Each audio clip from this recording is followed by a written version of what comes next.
Today is the day that we start Airsoft gun reviews, people. The main reason why it took me so long to start doing Airsoft reviews was because I wanted to make sure that I had knowledge about or with the gun to actually be able to review it. So I've got a ton of gameplay experience with this gun. It is my main daily driver for Airsoft. Today we are reviewing none other than the KWA Ronin T6.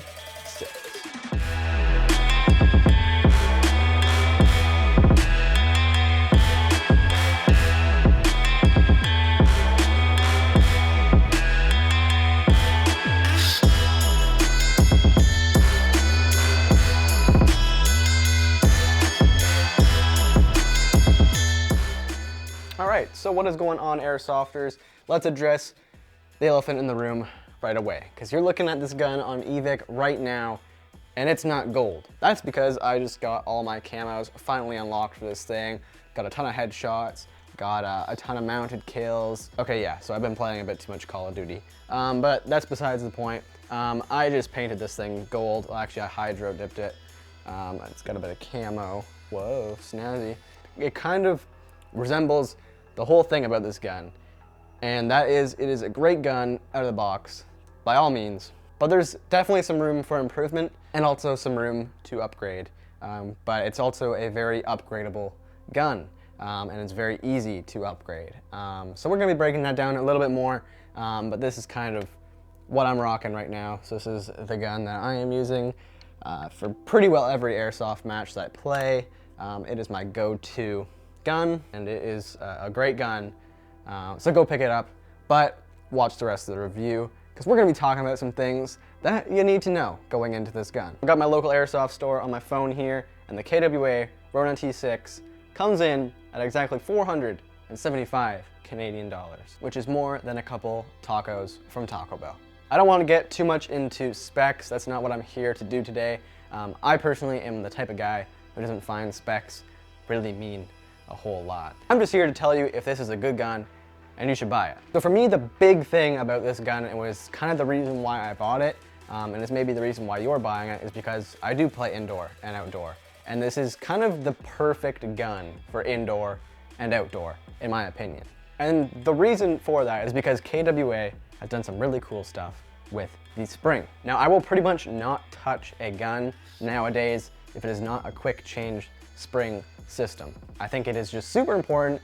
Every single gun manufacturer needs to have this in their gun. Please, gun manufacturers, put quick change springs in your gun. I don't care what method it is, just don't make me tear apart the whole gearbox just to change the spring. I can do it, but I'm not gonna like it.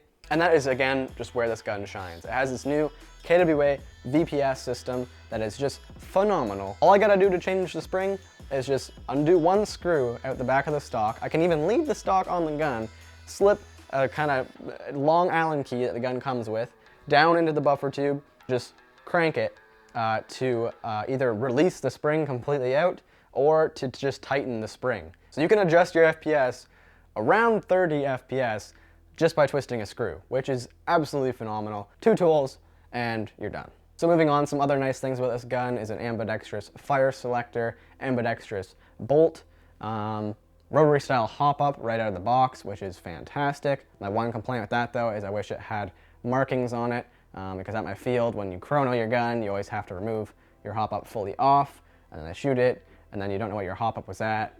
So it'd be nice if there was numbers on there. KWA, maybe just put that in your future guns. I don't know, it'd be super simple. And it's also got an M-LOK rail system, which is phenomenal. I love to see M-LOK. It's just so much lighter than really any other rail system. I used to love, you know, the full rail systems, the Daniel Defense, but then I realized that they weigh a lot for no reason.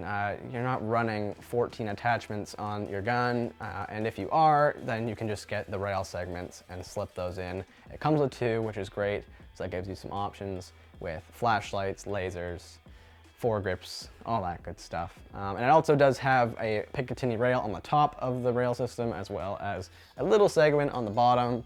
Not really sure the point of it, but it looks sick, so I don't care. It also comes with a lot of PTS furniture. So it comes with the PTS Pro iron sights, which, I mean, these things retail for like $80 Canadian, which is pretty crazy. It comes with also the PTS pistol grip. I did sub this out on mine because I found, I don't know, a lot of people really like them, but I just don't really like the angle that it sits at. Kind of bugged my wrist, but hey, if you like it, awesome. And I think it's still a great pistol grip. Another thing I really like about the gun is the stock.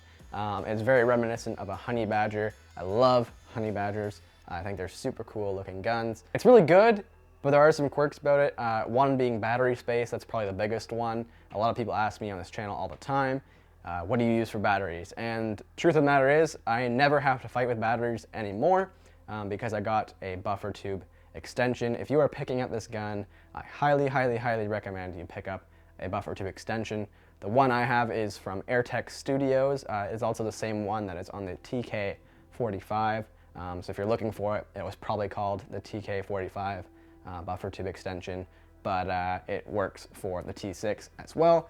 Highly suggest you pick that up, and you can literally fit any battery you want pretty well in there, except for like an AK style battery. The gun is LiPo ready. 11.1 LiPos are all I run in the gun, so that is a nice feature as well. I mean, no guns are really LiPo ready, but it can definitely handle a LiPo. So that out of the way, let's get to some things that I don't like about the gun. I have done quite a few upgrades to this gun, but it is still, again, it's a great gun out of the box. However, we're just gonna go over some things that you should maybe keep in mind if you're going to be buying this gun or considering it, maybe putting it up against some other competitors. Just some little things you can maybe do to this gun to improve it. First thing that I did was I did a tight bore barrel. The stock barrel is a 6.05 millimeter barrel, which is obviously not very tight at all.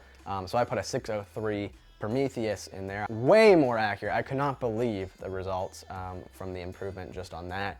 The barrels are around $100, which kind of sucks, so it instantly bumps that 450 or whatever we said up another $100, which really hurts, but it is definitely worth it, and it is just an incredibly accurate gun. With that, I also replaced the bucking and the nub to modify bucking and nub. Makes the hop just a more consistent hop, and literally this thing, you get no misfires at all. This thing just hits the same place. So those are the kind of two main things that I would really suggest. And I think the worst thing about this gun is the trigger. The trigger is just, I don't get the choice on this for the trigger. It is just, it's the kind of curved M4 style trigger, but it's just such a long throw to the back. You basically have to get the trigger all the way to the back for it to shoot, and then the reset you have to bring it all the way forward. It's just brutal. So one thing to remedy that is install a gate tighten, which is what I've done. So all in all, if you're looking for a new M4 platform, you want something smaller, but you have a bunch of M4 mags, you can throw these puppies in it, and it is going to perform really well out of the box. But again, if you want to upgrade it, have something you can work on, a project, especially right now, we're all sitting around doing nothing. The KWA Ronin T6 is a great choice and would still be my pick if I have to do it all over again. My kind of go-to airsoft gun.